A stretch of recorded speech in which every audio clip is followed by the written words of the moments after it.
आधी रात का समय, जंगल के बीचों बीच खड़ी पुरानी हवेली, जहां कोई जाने की हिम्मत नहीं करता। लोग कहते हैं जो अंदर गया वो वापस नहीं लौटा।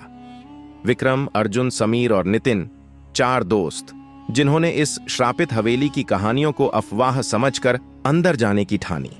जैसे ही दरवाजा खुला, अंदर से गलती हुई मांस की सड़ी बदबू आई। हवा एकदम ठंडी थी। हल्की हल्की फुसफुसाहटें कानों में पड़ने लगीं, मगर चारों ने ध्यान नहीं दिया। यहां कुछ नहीं है, अर्जुन बोला।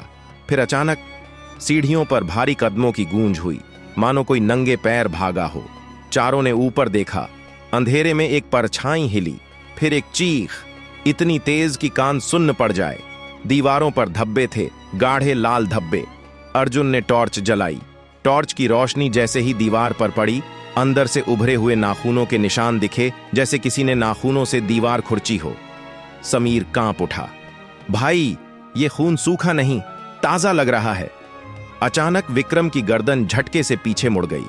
उसकी आंखें ऊपर चढ़ गईं, होंठ बुदबुदाने लगे। कमला आ गई। नितिन भागकर दरवाजे की ओर दौड़ा, मगर दरवाजा 1 इंच भी नहीं हिला। बाहर की हवा तेज हो गई। अचानक दीवार से लंबे पतले हाथ निकले। उनकी उंगलियां सड़ी गली, मगर नाखून बड़े और धारदार। तुमने मुझे बुलाया? एक औरत की घसीटी हुई आवाज गूंजी। चारों दोस्तों की सांसें अटक गईं। विक्रम अब धीरे धीरे हवा में ऊपर उठ रहा था, जैसे किसी ने उसे गले से पकड़ लिया हो। उसकी आंखें फटी हुईं, मुंह से झाग निकल रहा था।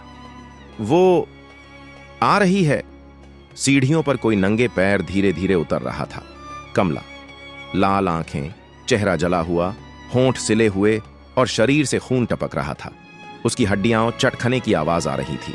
नितिन जोर से चिल्लाया, मगर कमला की एक झलक मिलते ही उसकी आवाज गले में अटक गई। दीवारों पर अब अजीब आकृतियां बन गईं। उन आकृतियों में लोग तड़प रहे थे, जैसे कोई उन्हें अंदर खींच रहा हो। कमला अब अर्जुन के सामने थी। उसने अपनी लंबी उंगलियां उसकी गर्दन पर रखीं। अर्जुन कांपने लगा। 1 जिंदा रहेगा, 3 मरेंगे। फिर अचानक अर्जुन के मुंह से एक डरावनी चीख निकली और उसकी आंखों से खून बहने लगा। समीर और नितिन भागे। सीढ़ियां अब मांस जैसी मुलायम हो गई थीं, जैसे किसी के ऊपर पैर रख रहे हों। कमला अब उड़ रही थी। उसने अपना मुंह खोला और उसके अंदर सैकड़ों हाथ हिल रहे थे। तुम्हें यहां से कोई नहीं बचा सकता। दरवाजा खुला। नितिन कूद गया, मगर जैसे ही बाहर पहुंचा, उसका शरीर 2 टुकड़ों में बंट गया। समीर जोर से रोया, मगर कमला अब बिल्कुल उसके सामने थी। सिर्फ एक बचा, विक्रम। मगर अब वह इंसान नहीं रहा। उसकी हड्डियां मुड़ चुकी थीं, चेहरे पर वही अजीब सी मुस्कान थी। सुबह गांव वालों ने हवेली का दरवाजा खुला देखा।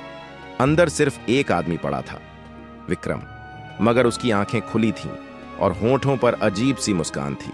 और सबसे डरावनी बात, हवेली के अंदर अब भी किसी के कदमों की आवाज आ रही थी।